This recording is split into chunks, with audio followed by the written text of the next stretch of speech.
오늘 창세기 33장 12절에서 17절 내 걸음 하나님 걸음 이 제목으로 하나님의 말씀을 전하고자 합니다. 내 걸음, 그 걸음이 하나님의 걸음과 보폭이 똑같으면 문제가 없을 텐데 다르다는데 문제가 있는 거죠. 그러면 하나님 보고 내 걸음 보폭에 맞추라 할 수는 없잖아요. 제가 하나님의 걸음에 보폭에 맞춰야 되죠. 내 걸음과 하나님의 걸음 그 속도가 다를 때가 있습니다. 야곱은 그 속도를 조율하는데 수십 년 걸렸습니다. 오늘 본문에 이제 야곱의 걸음이 천천히 걷는 그런 걸음이 됐어요. 더 이상 재촉하는 그런 걸음이 아닙니다.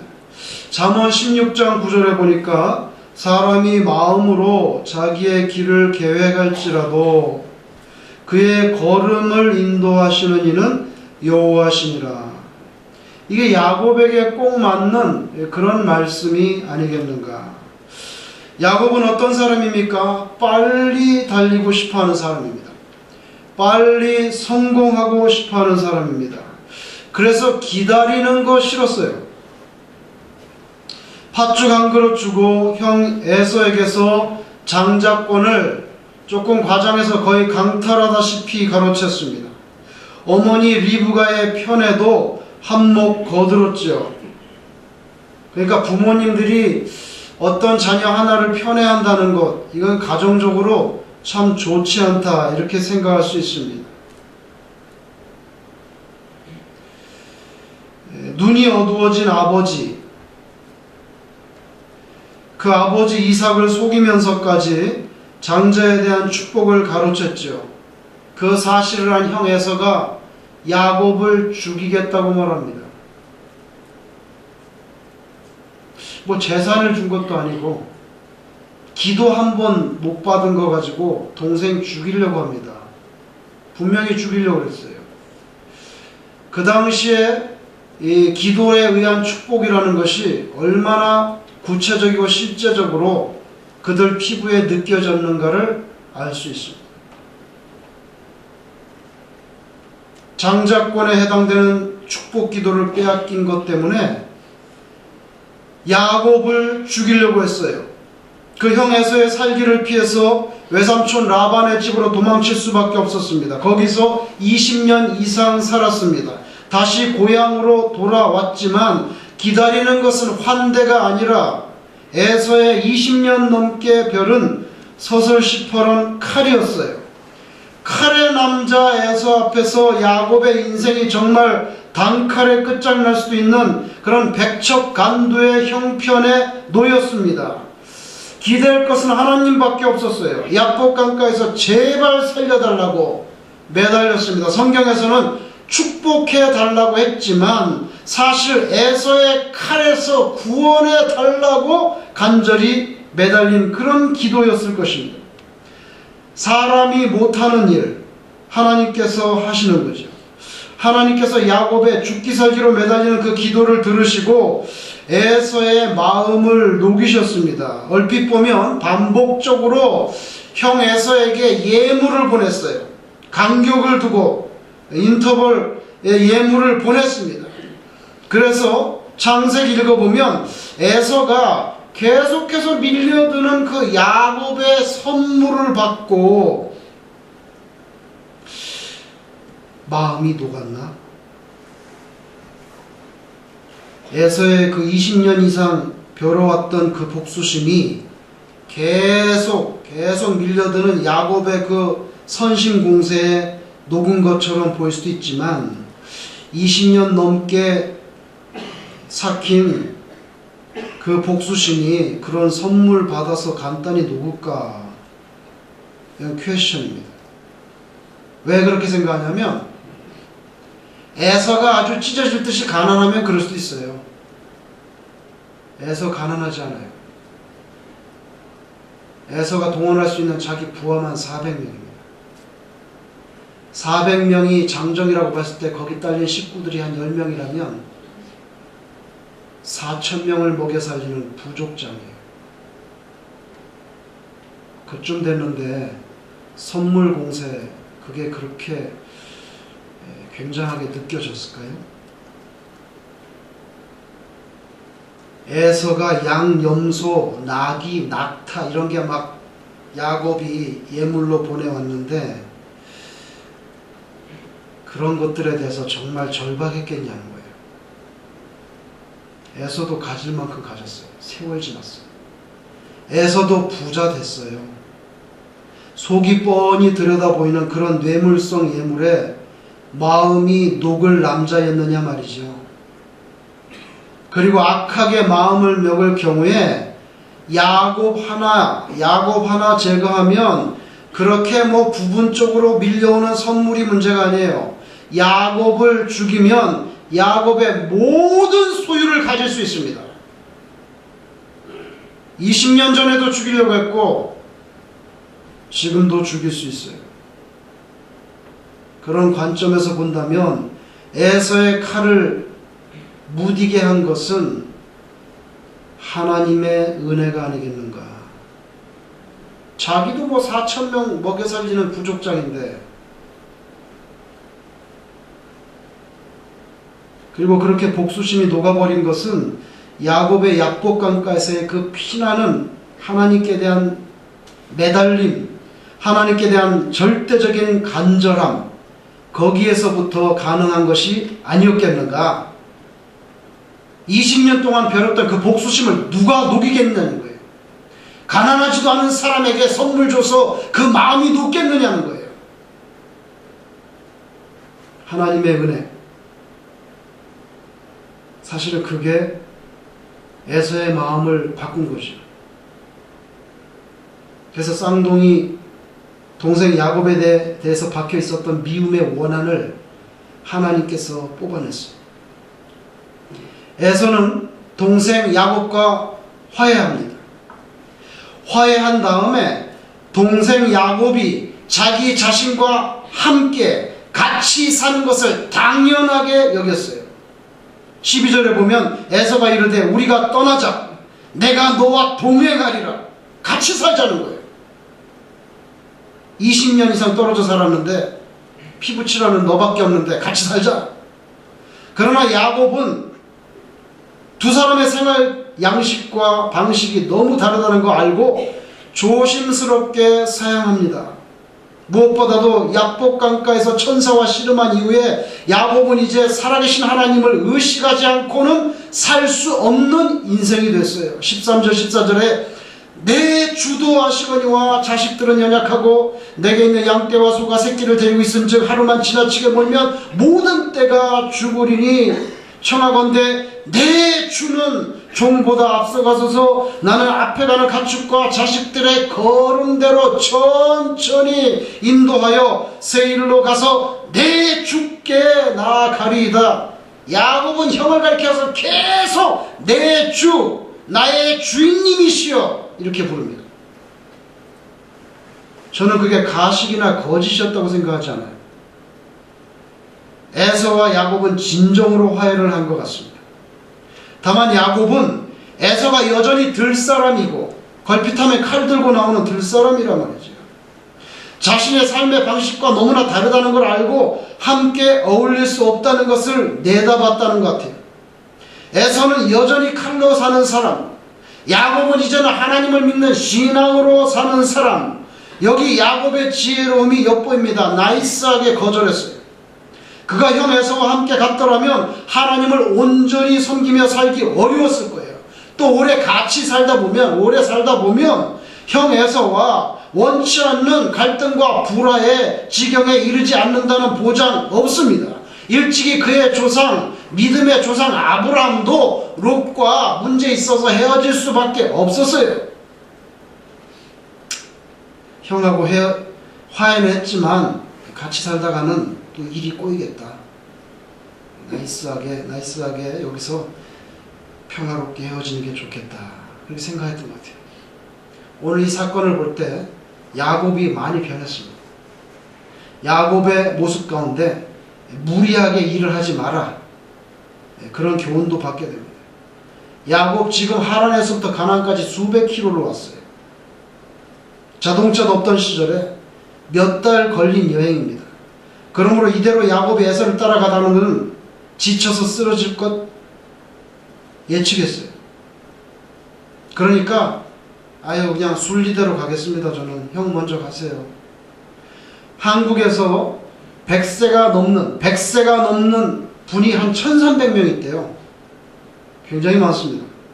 그런데 그 중에 전라북도 완주군 화산면 임전 마을 거기에 그 100살 넘은 분이 꽤 많이 있어요. 기자가 가서 취재를 했습니다. 어떻게 그렇게 장수하실 수 있는지, 전라북도의 그 임전 마을은 어떻게 그렇게 장수하는 분이 많은지 다 할머니 할아버지 따라다니면서 물어봐서 결론을 내렸는데, 여러분도 오래 사시고 싶으시면 참고하시기 바랍니다. 첫째, 식수가 좋다. 거기 나는 물이 참 오염되지 않고 물이 너무 좋다는 거예요. 두 번째, 유기질이 많은 토양에서 자라는 그런 식물성 음식 할머니 할아버지들이 많이 드신다는 거예요. 그리고 세 번째, 역시 밥보다는 잡곡을 많이 먹고 있다. 네 번째, 산나물과 그 밭에서 나는 나무를 많이 드신다. 다섯 번째, 부지런히 일하면서, 연세가 들어도 일을 한다는 거예요.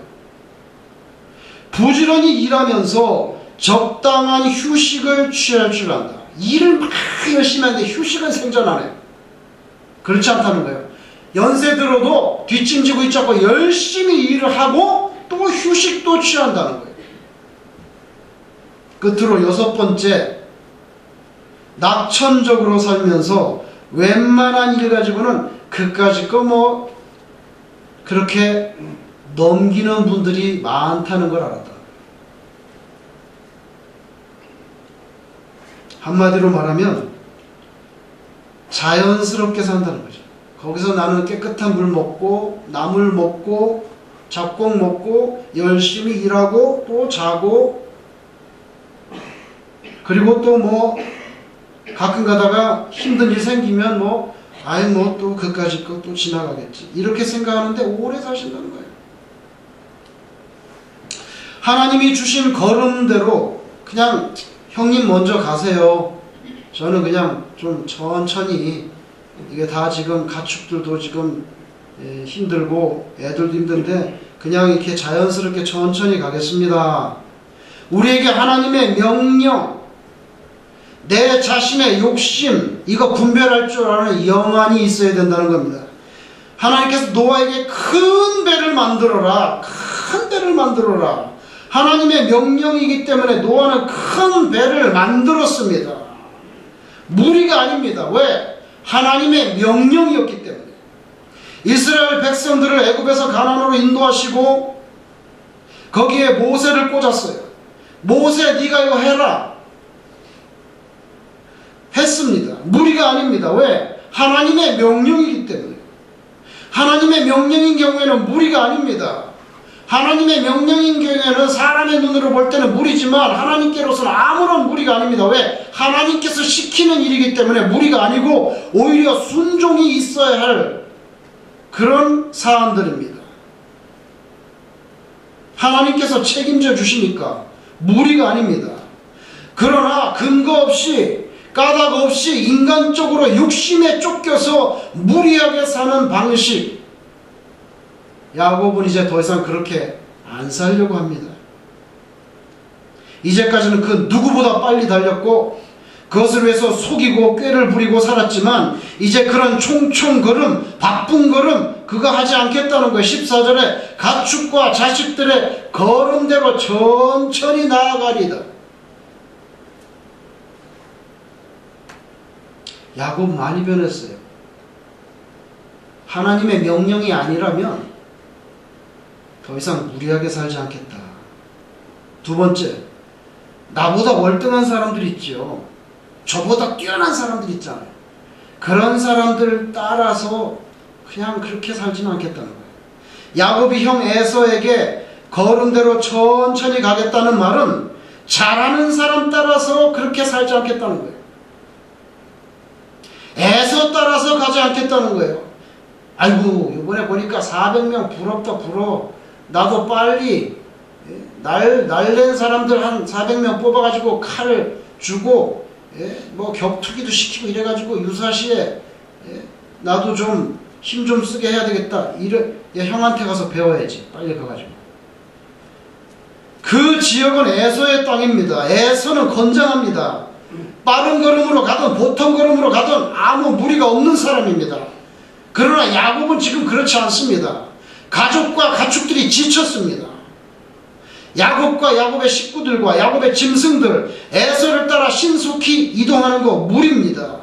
무엇보다 야곱 자신이 야복강가에서 천사와 씨름하다가 환도뼈가 위골된 상태입니다. 그렇게 뭐 형 따라서 잘하는 사람 따라서 막 그렇게 갈 수 없어요. 자기 형편에 맞게 살겠다는 거예요. 야곱이 쩔뚝거리고 있잖아요. 어떻게 욕심 부리겠어요? 야곱은 에서를 따라가지 않고 걸음대로 천천히 이게 뭡니까? 나 자기 분수대로 살랍니다. 이제 얼굴이 사람마다 다르고 저마다 지문이 다른데 하나님께서는 사람마다 사명을 다르게 주셨고 사람마다 다르게 사용하시지요. 오늘 이 시간 하나님께서 내게 주신 사명은 뭔가? 남을 따라 사는 것이 아니라 하나님께서 나에게 주신 재능과 사명이 무엇인지 생각하며 살겠습니다. 무조건 남을 따라서 하는 거 그런 거 안 하겠습니다. 살며 생각하며 살며 중요한 생각합니다. 세 번째, 주변과 조화를 이루겠다는 거예요. 야곱이 걸음대로 천천히 걷겠다는 것은 우리에게 또 다른 교훈을 주는데 다른 사람들이야 뭐 죽든지 말든지 관계하지 않고 앞만 보고 달리겠다. 그런 사람으로 더 이상 살지 않겠다는 것입니다. 야곱은 가족과 가축의 형편을 고려했습니다. 오직 나만 생각하지 않고 주변도 보면서 가겠다는 것입니다. 세상은 나 혼자 사는 곳이 아닙니다.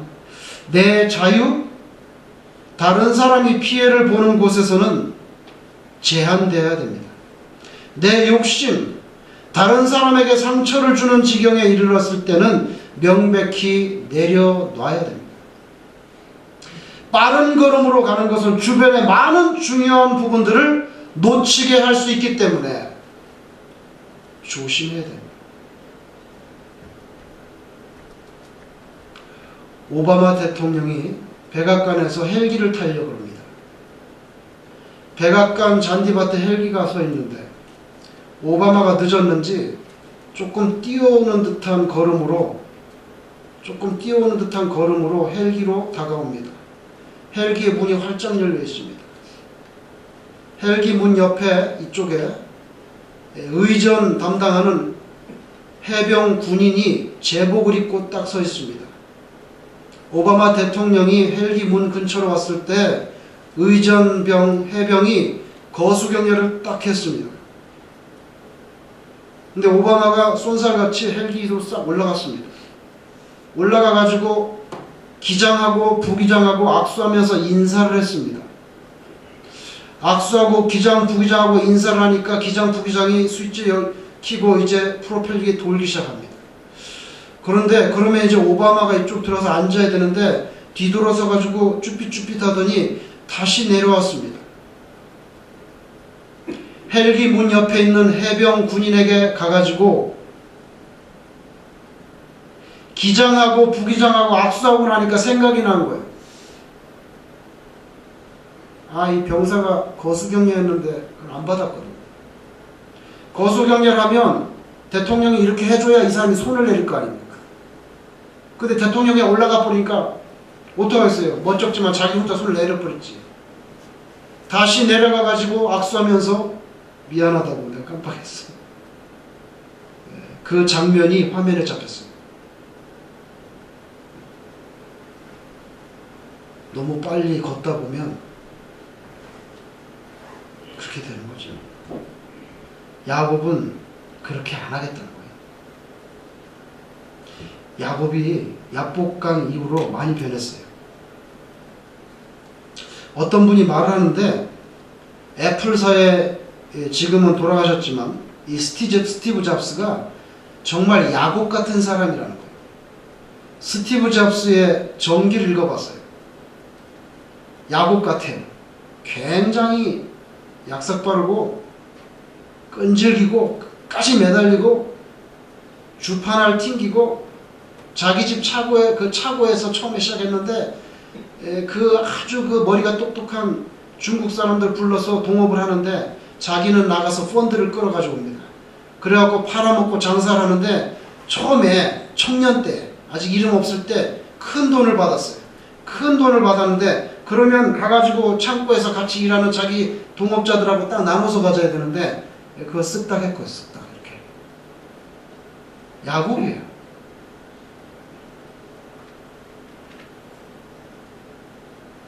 스티브 잡스가 대단한 사람이잖아요. 이 세상의 문화를 바꾼 사람이에요. 한 시대에 획을 그은 사람이에요. 며칠 전에 전철 타보니까 스마트폰 가지고 이거 안 하는 사람이 거의 없더라고. 막 계속 비비는 거야. 한 시대를 바꾼 사람이에요. 그 사람 때문에 수많은 사람들이 스마트폰의 혜택을 누립니다. 그런데 안타깝게도 하나님을 모릅니다. 말년에 암과 투병하면서 동양 철학에 관심을 기울였지만 인격적으로 예수님 만나지 못했어요. 근데 그것은 그에게 있어서 가장 큰 허점이고 치명적인 부족함이지요. 여러분들은 성경의 야곱처럼 하나님을 만나셨죠. 예수님을 구주로 영접한 신자들입니다.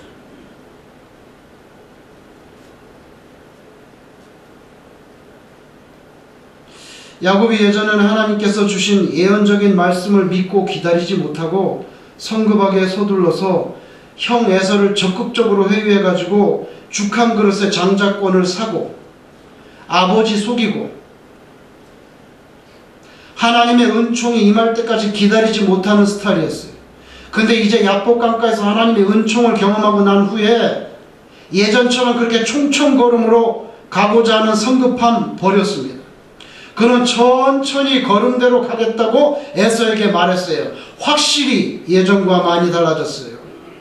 왜 그렇습니까? 이제까지 움켜졌던 그 어떤 가치보다 더 궁극적인 가치, 곧 자기의 참 생명과도 같은 하나님의 은총을 입고 살아야 된다는 것을 알았어요.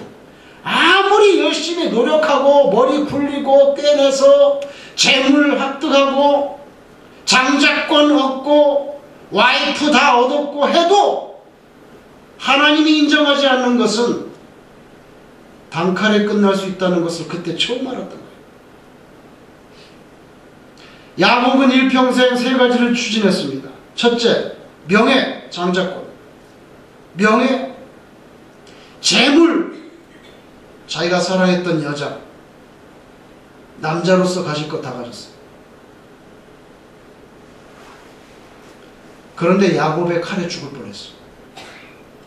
수십 년간의 노력이 일순간 수포로 돌아갈 수 있다는 것을 눈으로 봤어요.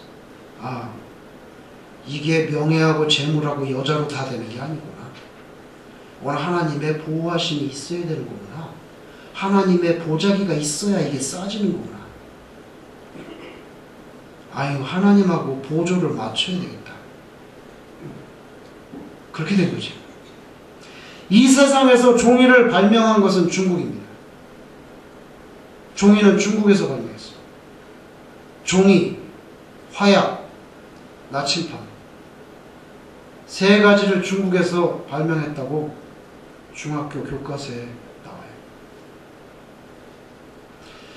종이는 중국에서 발명했는데 송나라, 원나라, 고려에서 종이를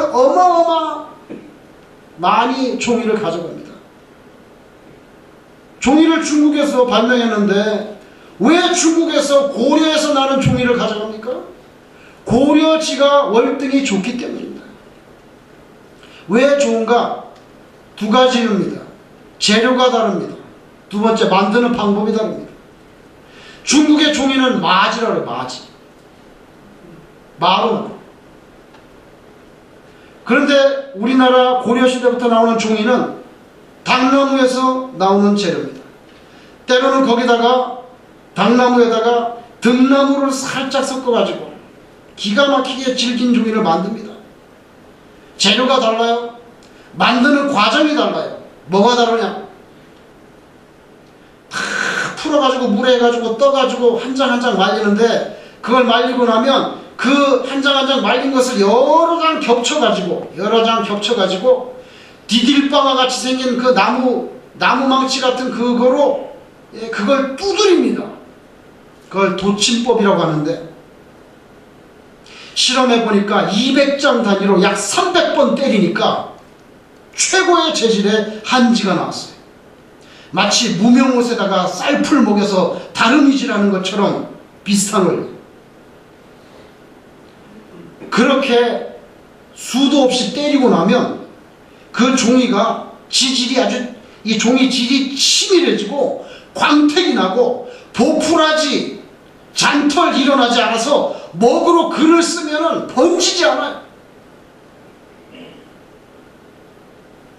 근데 중국에서는 종이를 발명했지만 이렇게 두드리는 그 수고를 버렸어요. 힘들거든.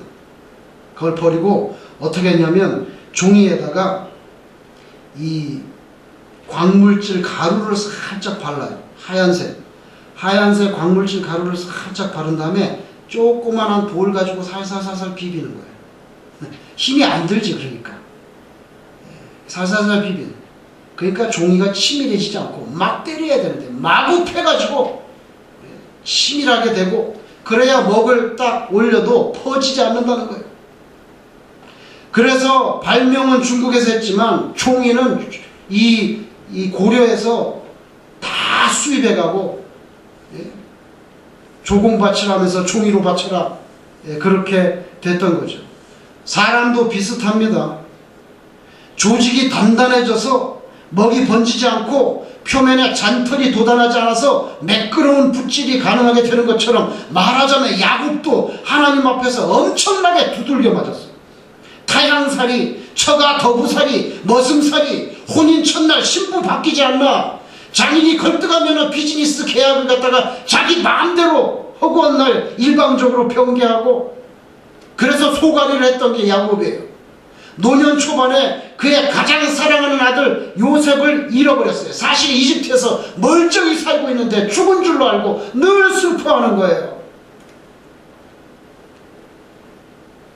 아버지 이삭을 속이고 형 에서를 속이고 자신의 부를 축적하는 기초를 다졌던 그가 외삼촌이자 장인인 라반에게 속아서 신부가 바뀌고, 나중에는 정작 자기 아들들에게 속아가지고 요셉이 죽은 줄로 알고 계속 울면서 살고, 그 모든 과정 중에서 하나님의 연단을 그래도 비교적 잘 인내하면서 받아들였어요. 결국 그는 야복강가에서 하나님을 체험하고 더 이상 바쁘게 서두르며 사는 세상에 대해서 그렇게 아둥바둥하는 삶의 태도를 많이 내려놨어요. 하나님 앞에 엄청나게 많이 두들겨 맞았어요.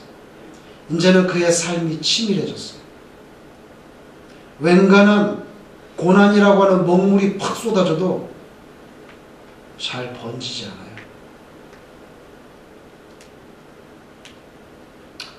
옛날처럼 그렇게 총총거리느라 번득이는 누나를 막 굴리면서, 누나를 막 번득이면서 굴리는 사람 봤어요?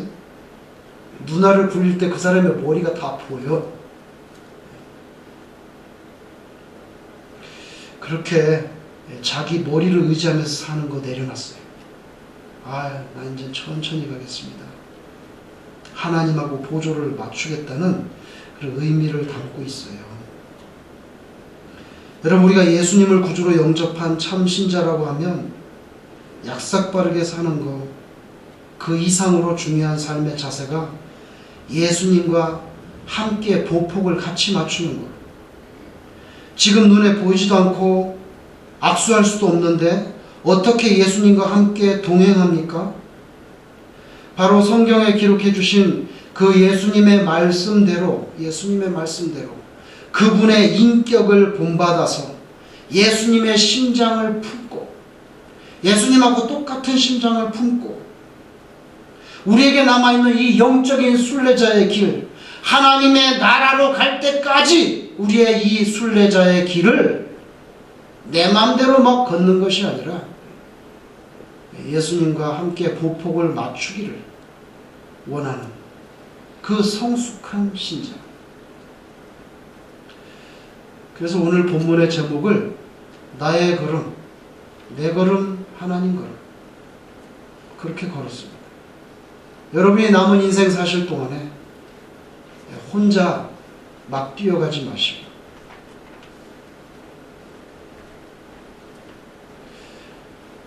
오래전에 이렇게 예배당에 예배 시작하려고 이렇게 걸어 들어오는데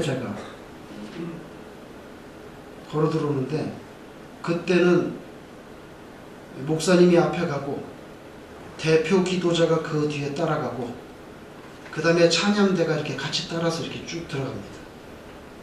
그러니까 그 교회는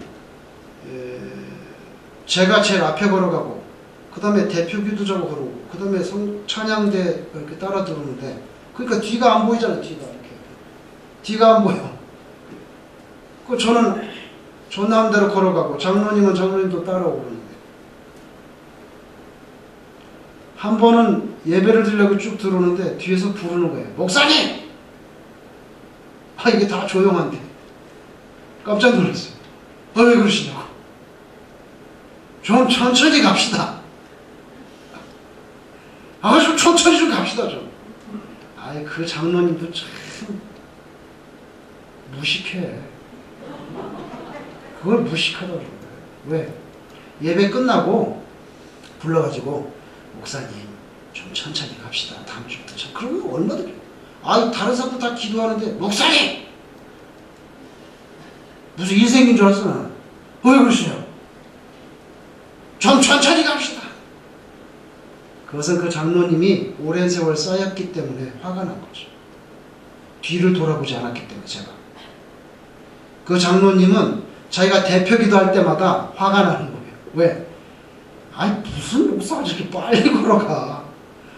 그래가지고 요새는 제가 얼마나 천천히 걸어옵니다. 김재원 장로님이 힘들어 하시는 것 같아요. 아주 극염날 천천히 걸어오더라고요. 잘못하다가 또 목사님 그러면 안 되니까. 그때 제가 깨달은 게 있어요. 그때는 젊었었거든요. 나 혼자 나갈 때가 많구나. 그러면 장로님도 힘들어하고 교인도 힘들어하겠구나. 예수님하고 같이 가야 되는데 생각 좀 하면서 살아라. 생각 좀 하면서. 여러분 남은 인생을 예수님의 말씀과 인격에 맞춰서 그렇게 사시기를 주의 이름으로 축원합니다.